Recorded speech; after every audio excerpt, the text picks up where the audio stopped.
demand.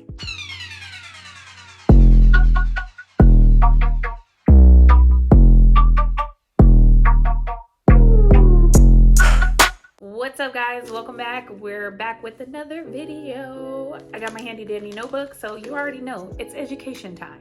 So supply and demand are two key factors that move the real estate market. Supply is the literal amount of homes and rentals that we have for sale and lease in a certain area. Demand refers to the number of people, buyers, and renters actually looking in a certain area. Now, in this housing market, you put those two together, you have supply versus demand. So typically when demand is high and supply is low, prices tend to go up. It's pretty much who's willing to pay top dollar to get what they want, or how bad does this person need and want it, which many people we know take advantage of the housing market in this exact situation. Now, on the other hand, when there's an abundance of properties and nobody's shopping at all, prices tend to come down. And that is simply because it's now competition between the sellers and the landlords of who can give the best bang for their buck to create some sort of demand and get their prices sold or leased or whatever needs to happen in their situation. Okay, so now that we understand supply and demand, let's talk about what's happening in LA right now. Okay, so as of February 1st, Los Angeles has 3.1 months left of inventory. So that means if no more apartments or no more houses come onto the market by May 1st, we would be done for. Like, nobody would be able to move anywhere because there wouldn't be anything available for you to move to. Now, in a good balanced market, you usually have about 4 to 6 months of inventory. But obviously you see it in the headlines everywhere. Put laws in place where people are demanding that there be more housing supply.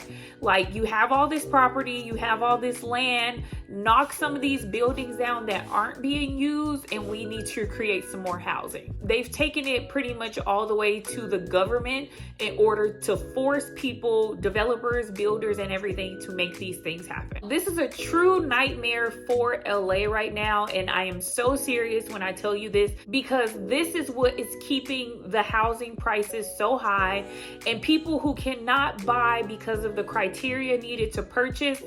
This is also what is keeping rent so high, because since people can't buy, they have to live somewhere. You always have to pay for somewhere to live regardless. So, the sellers and the landlords are really eating this up in this moment. You cannot blame them, because it's like, inflation is here. Prices have gone up for everyone in California. California has the craziest cost of living, and I've talked about this already 2 times this year. I talked about this in my Will the Housing Market Crash, which I told you guys no, and then I talked about this after the election in November, what is happening in California. And I'm actually gonna link both of those videos at the end of this video. So yeah, to put it simply, California and LA specifically, we have a terrible affordability crisis. And even if you go to the National Association of Realtors, California Association of Realtors, everybody is talking about the Los Angeles housing affordability because of inflation. Like, we cannot get a break. And like I just told you guys, I just got into contract. When we circle back to some of the houses that me and my client have viewed previously, these houses were already under contract. So the market is shifting again. As people become more comfortable with where interest rates are right now, they're getting back outside and they're getting in where they can fit in. If they have to go for something that is a little cheaper, but maybe a fixer upper, they're just taking those options. I mean, of course, the turnkey properties that have brand new renovations and everything, those are going to be your most valuable homes and most expensive homes. So people are basically just taking the grandma houses off of the market and just settling for it. Remember, it's not about how much the work costs. It's about who you pay to do the work. I find that, you know, even construction workers and, you know, plumbers and handyman, they're even getting a little bit more competitive with their pricing. But remember, inflation is happening for everyone. We all are paying more for everything. Like I said, a good balanced market is usually about 4 to 6 months of unsold inventory. So we're at 3.1, so we're just a month shy of that. But now as the economy continues to shift, and as the headlines continue to instill fear in people as of what is happening, it causes more uncertainty, and it causes more people to just pause, not buy, not sell, not do anything. So we're literally, these people are just sitting there. I will say one thing, here in LA, sellers are taking the opportunity to either one,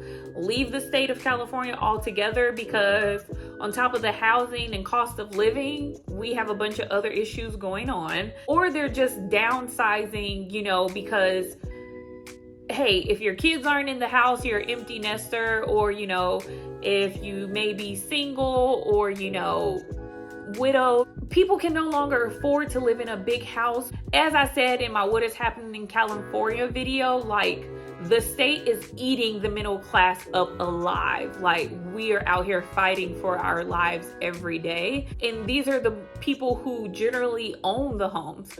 So, you know, a lot of people are selling to just leave or to downsize completely, because living in a big house is too much money at this point. Buyers who missed the opportunity to purchase the last 2 years, or who had failed opportunities to purchase the last 2 years, maybe because their offer didn't get accepted. With interest rates being so volatile, maybe they were no longer eligible to purchase a home, or, you know, if they were kind of priced out. These are the people that are coming back into the market, but they're also coming back into the market with a lot of sense.